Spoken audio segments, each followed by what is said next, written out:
Hey, everybody, welcome to another episode of 3-Minute Marketing. I'm your main man, Chris Mechanic, host, veteran performance marketer. 3-Minute Marketing is all about growth marketing. We like to talk with some of the leading experts in the field and get it down into basically 3-minute, like micro segments for your listening pleasure. And today I'm super duper pleased to have Adam Goyette on the show. Did I say, is that last name right? Yep, correct.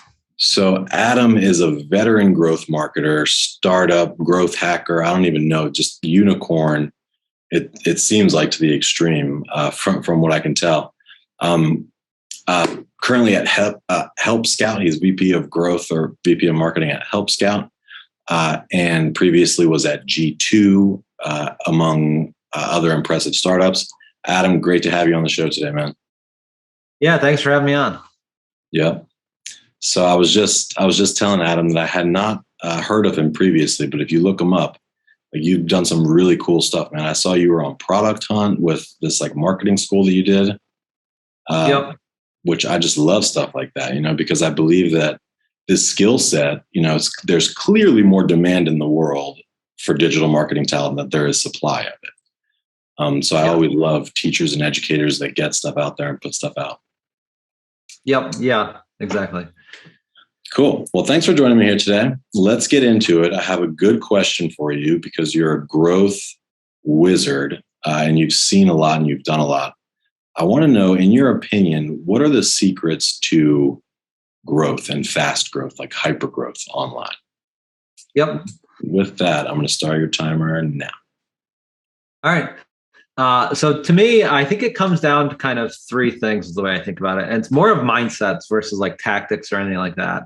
One is willingness to be scrappy, right? There's that MarTech 8000, and there's so much tech out there. I think people can get mired in tech and processes and trying to build out a whole ABM strategy before they've even tried one ABM tactic, right? Or build out, we need Sendoso or we need this tool. And it's like, well, you could get the tool or you could just buy 100 copies of a book and literally send them out to people, right? If that's your direct mail campaign. And so I think the willingness to be scrappy allows you to move a lot faster in terms of testing quickly to see what works and then double down and bet and build processes around the things that are working when you kind of have that scrappy approach. I think that's one of the big ones. A second one is really standing out in a sea of sameness as kind of thing, right? If you think about B2B sales, marketing, and you can go on sites like Moat and look at people's creative and their ads they're running, it is boring. And it is everyone's doing the same thing, right? And so to me, I think that's such an opportunity because if you do something a little bit different, you have such an easy opportunity to stand out. And it's not hard to see what's different, right? It could be different from the direct mails you're sending. It could be different from the type of creative you use, the type of content you actually produce. But to me, that's a huge advantage, I think, of in the B2B world and scaling fast, right? To get more attention. If you're just doing what everyone else is doing, you're probably going to have the same results as everyone else, which is basic, right? And I think with that, like quality is one of the big areas I focus on is because not a lot of people are willing to put in the time to do quality things. So if your content is focused in on creating really quality content, you're probably going to stand out because a lot of companies are just trying to produce content that'll get them to rank or do those kinds of things. And really the third thing is if you think about accelerating growth rapidly, it's not one person, right? So it really comes down to hiring amazing people onto the team to help you get there. And I think there's a lot of ways you can go out and hire and stuff like that. But one of the big keys is understanding people who own end outcomes and understand their numbers along the way. And so lots of ways you can kind of interview for that. But I think finding people who care more about the outcomes versus the individual tactics or things they're trying to do is really going to be the key to your success. If you're a marketing leader, if you're scaling up the marketing team or whatever, is making those hires is super critical to building out a really strong team. And then with that, right, everyone wants to go be on a marketing team that's doing creative, fun shit. And so, of course, by default, you're kind of naturally attracting and retaining those people a little bit better. That was brilliant. Answer it for you? That was brilliant. I absolutely love that. And it's so in line with a lot of what I'm saying. So scrappiness, I love. We almost had that as a core value, but we thought it might not be the best in terms of, I don't know, we didn't do it. But I love scrappiness. The quality over quantity is huge. And then the data backing. But no, I'm missing one. What was the last one? It was hiring the right people, right? Hiring the right people. All about those people, man. And I love that. I want to continue talking with you. There will be, I know you have a few minutes, so if you guys want to, if you're listening and you want to hear the rest of Adam and my conversation, there should be a link somewhere around this video in the show notes. But Adam, thank you very much for right now. Tell the users tell the audience how they can find you, more about you, or Help Scout. Yeah, if you want to learn about me, happy to connect on LinkedIn. It's probably the best spot to find me, Adam Goyette. And Help Scout is helpscout.com. And we've got a couple of things going. You can get a free trial of the software.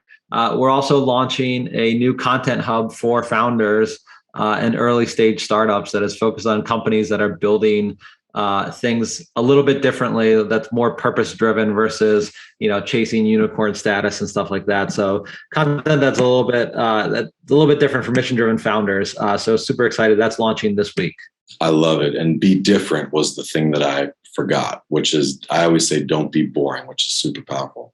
And the site is very, very well done, guys. It's helpscout.com. And I couldn't find anything that I would change with it, like within the first 3 minutes, which is impressive.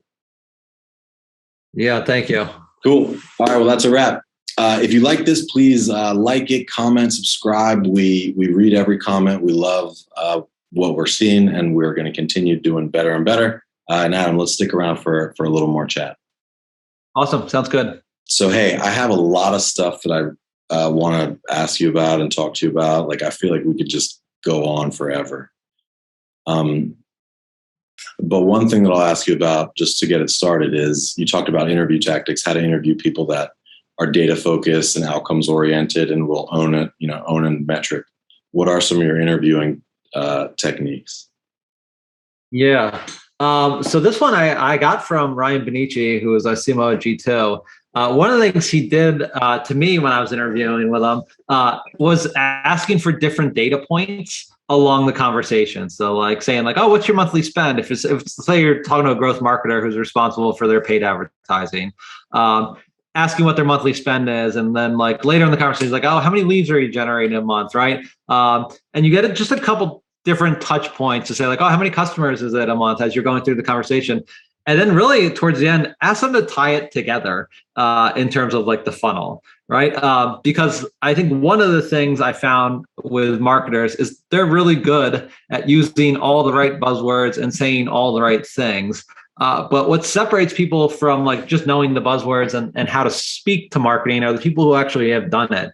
So I don't like to talk about what they would do at Help Scout or anything like that. I like to talk about their current role and then understand like, okay, you said you were spending $50,000 and you're generating 5,000 leads. So you're getting, leads at $100 a piece. Where are you generating these from? Or whatever it might be. And then like, okay, how are you getting leads for, $100? What are those conversion rates? And the good marketers are people who can speak to that full funnel, and they understand like sales conversion rates just as well as they understand some of their marketing metrics, right? And if they don't take the time to learn that today at their current job and can't talk to you, and you're trying to hire them in for a growth role, why would you expect them to suddenly do it when they get there, right? Mm-hmm. They're probably not. And so that's one of the big things. And then one of the other questions I like to throw out of the people who do know the numbers, say like, okay, say tomorrow your CEO came to you and said, here's $500,000. We need to double our revenue in the next 6 months.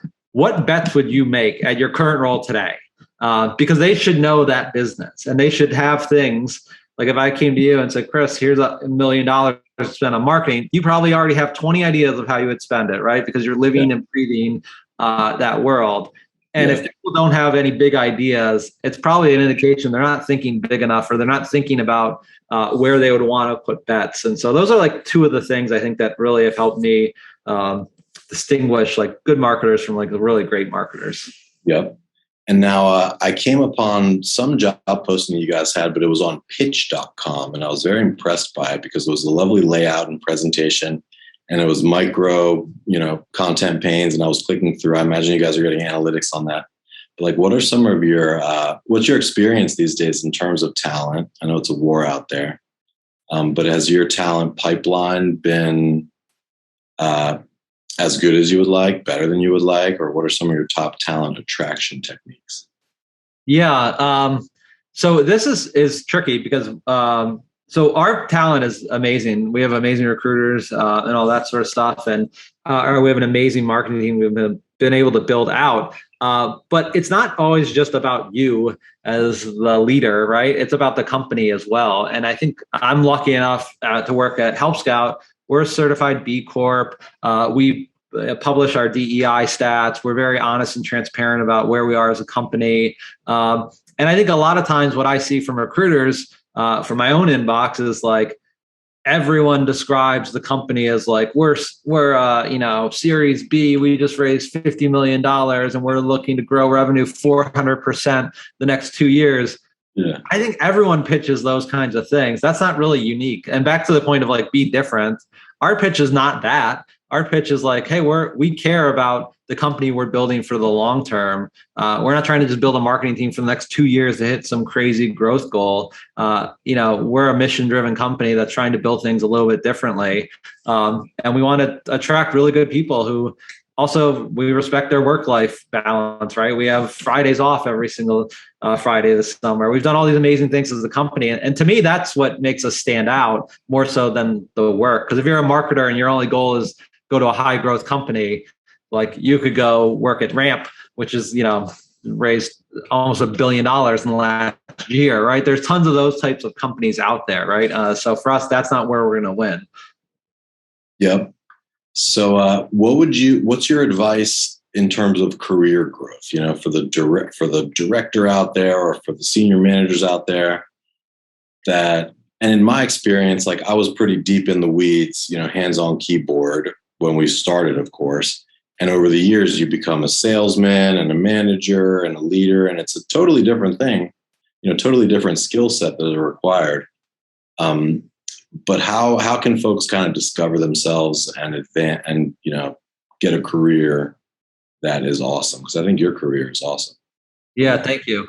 It comes down to two things, I would say. And this is like learning from experience where I had the opposite thing happen where I realized I wasn't doing these things that had cost me opportunities where either I got passed over for a promotion or stuff like that. And I just was like, why? I'm good at what I do, right? But the reality is like, in order to move up in your career, if that's your goal, to me, it's two things. One is understanding the numbers and not just your own world, right? If you're a growth marketer, not just understanding your lead numbers, but you want to understand like all of the numbers, what's happening on the sales side.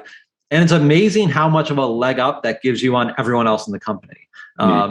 If you're looking at it from that way, because a lot of people don't take the time to actually understand the impact and understanding the numbers. So you kind of become an expert in a lot of ways for what's happening in the funnel. And you're the one who can say like, hey, I know we think we need more leads if that's what someone's saying, but if you actually look at it, our conversion rate on opportunities has dropped 20% over the second half of this year.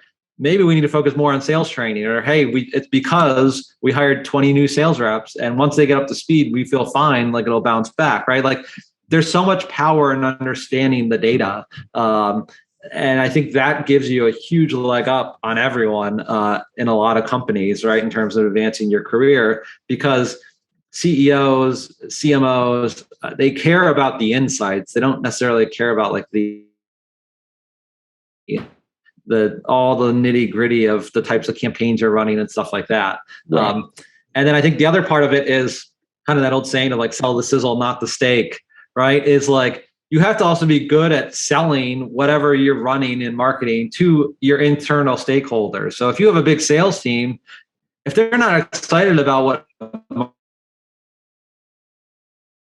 marketing's doing, that's going to be market effectiveness, but also like getting promoted, all these kinds of things, right? Whereas if you can sell them on, here's all these cool campaigns and things we're doing for the sales team, they'll be so much more bought into you as a marketer. And I think that also helps you advance a lot further in your career. That's a really good point. Like butting up with the sales team, because traditionally, marketing and sales butt heads, but like buddying up with them and cozying up with them, I think is a very good strategy. And I think a lot of the best growth and marketing teams are ones where sales and marketing are very closely aligned. That's definitely a trend that I've seen. Sorry, I think I froze there for a second. You did. Yeah, you did freeze there for a second. So how do you think, I know we've got 10 minutes here. I'm not going to keep you too long, but how do you think about your numbers and your data in terms of like, if you're testing a new channel, for instance, like what benchmarks do you have, or what things do you look for, or like what's your kind of required return on capital, short term versus long term? Like, how do you think of that in a space where I imagine most of your CLTV takes place like years 1+, right? Yep. Yeah, it depends on the channel. And I think these are like great questions.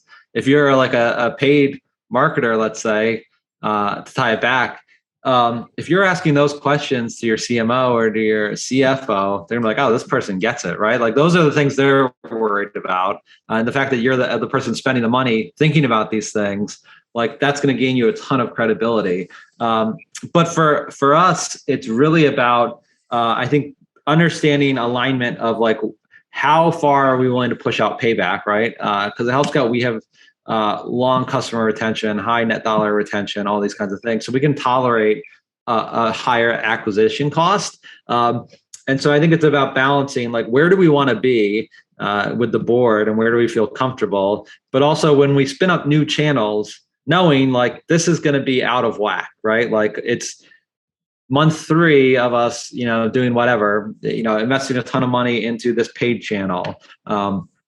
It's going to take us 5 months to write it. And so here's the signals we're going to be looking at to say, like, are we moving in the right direction? But just understand, like, most things right out of the gate are not going to be working. Like, it takes iteration in order to get to that final stage where you're like, oh, okay, perfect. Like we're there. We're at the spot where, hey, it is returning payback in under 24 months or whatever it might be, right? Whatever you align to. But I think getting that alignment up front is super critical, because if that's the benchmark is 24 months of payback for your and suddenly you go out and open up a new channel and you don't align on like it's going to be out of whack for 3 months, and suddenly your payback to the first month's 80 months, and then it's 60 months, and then it's 40 months. It could be moving in the right direction, but if you just look at those 3 months as a whole, someone's going to say like, wow, this is not working at all. It's double what it is, right? And so I think being able to show where you are and what you're doing to move the needle to get to that next step is crucial. Yeah, and that's the moment, man. I live for the pop, like that moment where you just like, you put that test in market that just works, and it's like 70% conversion improvement with 98% statistical confidence. Like that's the moment, man. Yep. What are, like, have you had any, I know you haven't been at Help Scout for that long, so there may not be any huge wins necessarily yet, but can you think of like a campaign that you did or a program that you ran lately that was just like where you achieved that pop and it was just like a win and you knew it? Yeah. One of the things we're seeing a lot of success on in our digital side is in competitors. So competitor kind of steal campaigns. And we're not being blatant about, we don't have like a crazy offer. We're just being hyper targeted and understanding technology people are using on the site. Because a lot of these support competitors, we're going to have a chat tool or something like that. So it's easy for us to find out who's using all of our competitors. Right. Easy to see when they've added that technology to their website. So to be able to say like, hey, we know 10 months ago, they added intercom onto the site. In 2 months, it's fair enough to say they're probably coming up for renewal. Like, here's the campaign we should include them in, and being really smart, because I think that's another big mistake marketers make. They're only targeting it as like based off of personas, and it's like that'll get you there, but like most people are not looking for a solution right now. They're not even, they're in, month 2 of a contract, right? And so that's brilliant. So you're looking at the technographics, like with like a data nice or a built with or something like that. Yeah, exactly. Yeah. Love that. That's so scrappy and so crafty. I bet it works well. Yeah, because if you think about it, if you're just targeting, let's say you sell to marketers and you target VPs of marketing with your marketing automation solution, like we use HubSpot and we signed our contract, in February. So if we're not looking to make a change until February of next year, you're just going to waste 10 months of ad spend on me. Where I'm just not going to engage. It doesn't matter the offer. It doesn't matter whatever. I'm not in that buying cycle right now. Dude, you want to know a subject line that will get you like 80% open rates? Always, yes.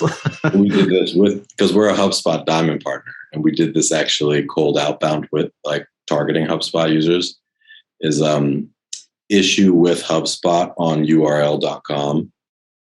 And you could do a question mark at the end or not, depending on your style. But then you just go through and say like, there's issues with it, or, I could send you the exact copy that I used, but it was essentially it was like, hey, I noticed you're on HubSpot, but I noticed you're not using some of the advanced features. Like, smart that you're on HubSpot, but like you're leaving money on the table. Give me a call. I'll show you how we help you for other companies. Yeah. Like that. Yeah. But you could probably pull something. I mean, that subject line in and of itself, especially if they know that they are using Zendesk or whatever. Yep. Yeah. You can be real smart about that. I think in terms of like understanding what people are using from a tech standpoint and then the time you're targeting them. Right. But it is that balance of like creepiness factor to some people. I think as marketers, we just assume everyone realizes we can see all this stuff and we can track all this data. And you get some pissed off people too. You get some pissed off responses like, what? You said there's an issue? Like, show me the issue. Yeah.